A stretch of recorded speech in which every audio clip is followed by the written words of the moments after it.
Good afternoon and good early morning, Philippines. I know most of you there in Asia are sleepy. We don't have the same time.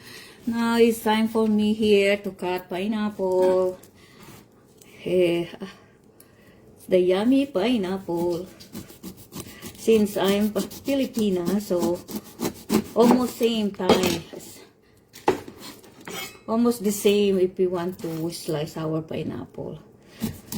Kasi nga nakasanayan natin on how to slice our own pineapple. So, it's all the same. Inaalis lang natin yung mata. Alisin yung mga then the mata. The important, the eyes of the pineapple.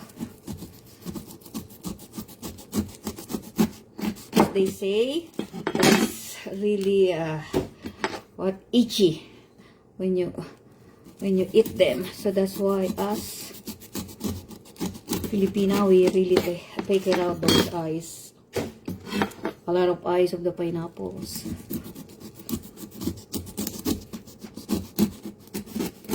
Live.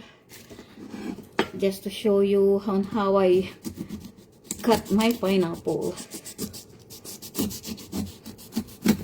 Hindi ako naglalay, pero sometimes like this time, kasi walang work, bukas pa.